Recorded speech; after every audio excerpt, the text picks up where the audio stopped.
नमस्कार, मैं हूं रविंद्र जैन और आप देखना शुरू कर चुके हैं सबकी खबर। मध्य प्रदेश में भारतीय जनता पार्टी ने अनुसूचित जाति के लिए आरक्षित 35 सीटों पर एक बड़ा दांव चल दिया है। भारतीय जनता पार्टी ने संत रविदास जी का 100 करोड़ रुपए की लागत से मंदिर बनाने की घोषणा की है।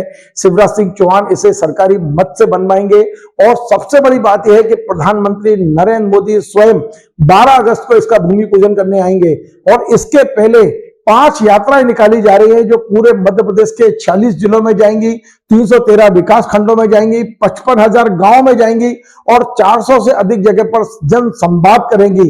ये तमाम सारी जो कवायद भारतीय जनता पार्टी कर रही है उसका पूरा एकमात्र उद्देश्य है मध्य प्रदेश की जो 35 आरक्षित सीटें हैं अनुसूचित जाति की, उन सीटों पर भारतीय जनता पार्टी को कहीं ना कहीं फोकस करना है। हमारे साथ वरिष्ठ पत्रकार अजय त्रिपाठी जी हैं, हम उनसे जानने की कोशिश करेंगे। अजय त्रिपाठी जी, भारतीय जनता पार्टी को कितना लाभ होगा संत रविदास मंदिर बनने से?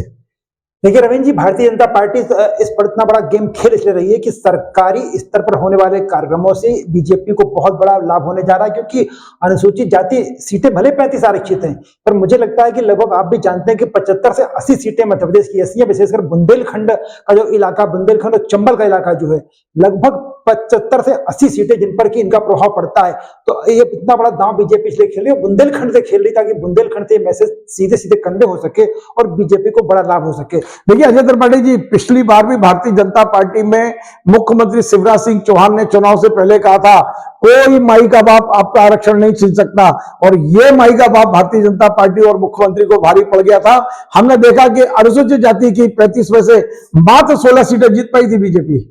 देखिए, वो बात जो थी वो ग्वालियर चंबल अंचल में गई। ग्वालियर चंबल अंचल का जो वोट बैंक बड़ा अडिग वोट बैंक होता है, वो जब डाइवर्ट होता है, माइग्रेट होता है तो अलग कहानी होती है। और इसलिए अगर वो बात शिवराज सिंह चौहान ने अगर बुंदेलखंड में गई होती तो हो सकता है बुंदेलखंड में उसका समर्थन मिलता, लेकिन वहां कास्टिज्म बढ़ गया, ग्रुपिज्म अलग अलग हो गया और बीजेपी को बड़ा उससे उल्टा नुकसान हो गया। इसीलिए इस बार बीजेपी ने बुंदेलखंड को चुना है और बुंदेलखंड में संत रविदास जी का मंदिर अगर 100 करोड़ से बन रहा है, इसका जिस तरह से बीजेपी प्रोपेगेंडा कर रही है, सरकार पब्लिसिटी कर रही है, वो निश्चित रूप से आने वाले दिनों में पॉलिटिकल जो ट्रैक है मध्य प्रदेश का, उसको एक अलग दिशा में ले जाएगा। देखिए, मैं अपने दर्शकों को बता दूं कि कल 25 जुलाई है और 25 जुलाई को भारतीय जनता पार्टी के 5 बड़े नेता 5 स्थानों से ये जो समरस यात्राएं हैं, जो आप दलित यात्रा भी कह सकते हैं, ये यात्राओं को हरी झंडी दिखाएंगे। सिंगरौली से शिवराज सिंह जी चौहान, श्योपुर से नरेंद्र सिंह जी तोमर, बालाघाट से भूपेंद्र सिंह जो मध्य प्रदेश के मंत्री हैं, नीमच से उषा ठाकुर और लाल सिंह आर, और रतलाम से कैलाश विजयवर्गीय, ये सब मिलकर 5 यात्राएं निकलेंगी और ये यात्राएं 11 तारीख को सागर पहुंचेंगी, यहां एकत्रीकरण होगा। इन यात्राओं के जरिए हर गांव से एक मुट्ठी मिट्टी, एक मुट्ठी अन्न लाने की प्लानिंग है, सभी नदियों का जल लाने की प्लानिंग है। जिस तरह हमने भगवान राम मंदिर को लेकर आंदोलन देखा था, लगभग उसी पैटर्न पर ये यात्राएं निकाली जा रही हैं, रथ निकाले जा रहे हैं और रथ के ऊपर रविदास जी की तस्वीर और उनकी चरण पादिकाएं रखी जा रही हैं, संदेश देने की कोशिश की जा रही है।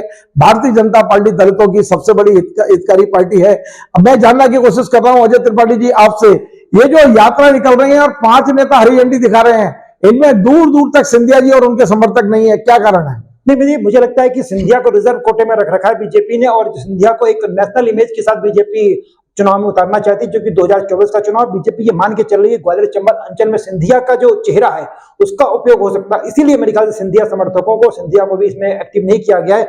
और अनुसूचित जाति का जो जहां तक वोट बैंक है उसमें जो तमाम इंसान, चाहे लाल सिंह आर्य हो, चाहे नरेंद्र सिंह तोमर जी हो, चाहे कैलाश विजयवर्गीय जी हो, ये इनकी अच्छी पकड़ है। सिंधिया में अभी भी उनको लगता है कि ऐसी महाराज वाली छवि जो है वो आड़े ना आ जाए, बीजेपी को डर भी लग रहा होगा मेरे ख्याल से कि महाराज वाली छवि आड़े ना आ जाए, इसलिए बीजेपी ने उनको अलग कर रखा और बाकी नेताओं को मैदान में उतार दिया है। देखिए अजय त्रिपाठी जी, 17 दिन ये यात्राएं चलने वाली हैं, 25 तारीख से 11 अगस्त तक लगभग 17 दिन ये यात्राएं चलेंगी। इससे पता चल जाएगा कि इन यात्राओं को कितना सपोर्ट मिलता है, कितने लोग आते हैं। इससे कहीं ना कहीं ये बीजेपी को अंदाज हो जाएगा कि वास्तव में दलितों के बीच में उनकी क्या स्थिति है। एक और सवाल उठ के आ रहा है कि भारतीय जनता पार्टी ने ये जो पूरा आयोजन है वो सरकारी मद से किया जा रहा है। जब चुनाव की बात है तो भारतीय जनता पार्टी संगठन स्तर की बजाय सरकार के स्तर पर क्यों कर रही है? पूरा खर्चा सरकार के खजाने से क्यों किया जा रहा है? देखिए, ये तो जब सरकार सत्तारूढ़ कोई भी पार्टी होती है, इस तरह के कार्यक्रम सरकारी ही हुआ करते हैं। और भारतीय जनता पार्टी क्योंकि इसमें सत्तारूढ़ पार्टी है, तो इसके पहले जब शंकराचार्य जी का मंदिर बन रहा था तब भी सरकारी खर्चे में बन रहा था। इसके पहले जब तमाम आयोजन हो रहे वही सरकारी खर्चे हो रहे। लाडली बहना टोटली बीजेपी का प्लांट गेम है, उसके बाद भी सारा खर्चा सरकारी होता है। तो इवेंट कंपनी जो होती इवेंट जो होते हैं वो सरकारी ही हुआ करते हैं। और ये कोई नई बात नहीं, इसमें कोई भी पार्टी है, कांग्रेस भी हुआ करती, दलित एजेंडा की बैठक होती थी जब दिग्विजय सिंह के शासनकाल में। पैसा कहां से खर्च होता था? सरकारी पैसा खर्च होता था। तो ये सिस्टम बना हुआ हमारे डेमोक्रेटिक सिस्टम का, ये प्रॉब्लम बहुत बड़ी है। इस तरह खर्चे होते, इसमें आपत्ति उन लोगों को लगाना चाहिए जो विपक्ष में बैठे हैं, उनकी कोई आपत्ति आती नहीं। ऐसी आपत्ति नहीं आती कि इसका विरोध कुछ उनका जायज बन सके, कोई प्लेटफॉर्म को डेवलप कर सके, ऐसा कुछ नहीं होता। तो मुझे लग रहा है कि बीजेपी इसको अभी सरकारी खर्चे पे ले रही है, और लेकिन धीरे धीरे बीजेपी इसमें संगठनात्मक प्रक्रिया आगे बढ़ाएगी और स्वाभाविक रूप से आने वाले दिनों में जैसी आचार संहिता लगेगी बीजेपी इसमें सक्रिय हो जाएगी और बीजेपी इसका फायदा ढूंढने की और कोशिश करेगी। कांग्रेस के पास कोई काट है क्या? ये स्वाभाविक रूप से कांग्रेस के पास काट होना चाहिए। कांग्रेस को बताना चाहिए उन लोगों को कि बुंदेलखंड का इलाका, जहां आप आज दलितों की बात कर रहे हैं, वो दलित बहुत बड़े बुरी मजदूर हुआ करते थे। आपने इस पूरे धंधे को चौपट कर दिया, उसका कोई विकल्प नहीं रखा आपने। तो बीड़ी मजदूरों को आज भी बुंदेलखंड किसने चौपट कर दिया? बीजेपी ने, कांग्रेस ने? नहीं, कांग्रेस ने तो उसकी नीति बदली थी, अर्जुन सिंह के समय नीति बदली, बीड़ी नीति बनी थी, बीड़ी नीति बदली। भाई उस समय जब बात की गई थी तो हुआ कि तेंदुपत्ता जो मजदूर है, मजदूर को मालिक बना दिया जाएगा, लेकिन वो मालिक कितना बन पाया? उसके बाद बीजेपी जब सरकार में आई तो उसका विकल्प क्या है? बीजेपी तमाम दावे करती, बुंदेलखंड के डेवलपमेंट के दावे बीजेपी के तमाम बड़े नेता बुंदेलखंड से, उमा भारती जी बुंदेलखंड से हैं, प्रहलाद पटेल जी बुंदेलखंड से, वीरेंद्र खट्टर जी मंत्री लगातार बने हुए हैं। आप चलिए तो भूपेंद्र सिंह जी बड़े कद्दावर मंत्री हो गए हैं, गोपाल भार्गव जी बड़े कद्दावर मंत्री माने जाते हैं, जयंत मलैया बहुत बड़े कद्दावर मंत्री माने जाते हैं।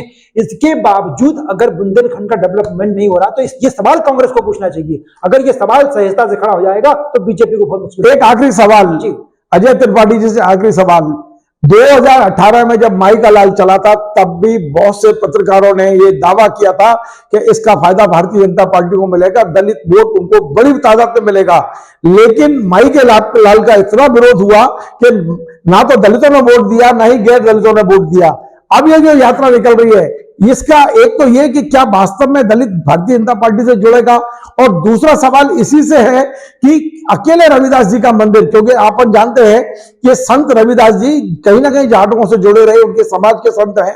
अकेले जाटकों को खुश करने से क्या पूरा दलित समाज खुश हो जाएगा? स्वाभाविक रूप से देखिए, पॉलिटिकल एजेंडा होता है। जहां पिछली बार, जैसा मैंने आपसे शुरू में कहा था कि पिछली बार जब मुख्यमंत्री जी ने कहा था माई का लाल, वो चंबल में सर्वाधिक विरोध हुआ। तो चंबल में, चूंकि चंबल का वोट बड़ा अलग ढंग का वोटिंग होती है, चंबल का जो स्टाइल है, चाहे वो ओबीसी का हो, चाहे एससी का हो, चाहे एसटी का, अलग अंदाज में रहता है। उसको ये मैसेज कन्वे नहीं हो पाया ठीक से कि आपके हित में सरकार काम कर रही है, मुख्यमंत्री जी कर रहे हैं। इसलिए ब्राह्मण वोट नाराज हुआ, ठाकुर वोट नाराज हुआ, और आपका ओबीसी आपके साथ खड़ा नहीं था, ओबीसी का अलग पॉलिटिक्स थी वहां पर उसके। और इसलिए आपने देखिए ना कि ये मंदिर बनाने का प्रक्रम और ये मंदिर जिस पूरा का पूरा इसका जो सेंटर पॉइंट है उसको बुंदेलखंड को बनाया गया है, क्योंकि बुंदेलखंड का स्टाइल थोड़ा अलग है। बुंदेलखंड का जो वोटर है, बीजेपी का दलित वोटर, वो बड़ा जुझारू वोटर है, वो बीजेपी के पक्ष में डाइवर्ट हो सकता है, क्योंकि बीजेपी के तमाम जो छोटे छोटे नेता हैं जो वहां पे काम करते हैं वो उसको माइग्रेट कर सकते हैं। और इसीलिए बीजेपी ने बुंदेलखंड शुरू किया। जहां तक संत रविदास जी महाराज का सवाल है, तो निश्चित रूप से अलग अलग हो सकते हैं, तमाम गोत्र हो सकते हैं, उपगोत्र हो सकते हैं, जातियां उपजातियां हो सकती है, पर जिस तरह भगवान राम को सब मानते हैं, हिंदुस्तान में रहने वाले अगर मुस्लिम और ईसाई को छोड़ दें तो पंजाबी भी मानते हैं, सिख भी मान लेते हैं, मराठी भी मान लेते हैं, जैन भी मानते हैं, बौद्ध भी मानते हैं, गहोई भी मानते हैं। ऐसे ही जाटो समाज, ये जो अनुसूचित जाति का है, भगवान रविदास जी महाराज को सब जातियां मानती हैं और सब एक हो जाएंगे, क्योंकि सबको उम्मीद बन जाती है कि सरकार उनके वर्ग के लिए कुछ कर रही है और सरकार यही मैसेज कन्वे करना चाह रही है। चलिए, बहुत बहुत धन्यवाद। तो अजय जी का साफ साफ कहना है कि भारतीय जनता पार्टी प्रयास पूरा कर रही है, लेकिन परिणाम इस पर कैसे आएंगे वो हमें वेट करना पड़ेगा। आपको हमारा ये कार्यक्रम पसंद आए, आप इसे शेयर करें, लाइक करें, कमेंट करें, और आपसे बार बार निवेदन है हमारे इस चैनल को सब्सक्राइब अवश्य करें। धन्यवाद।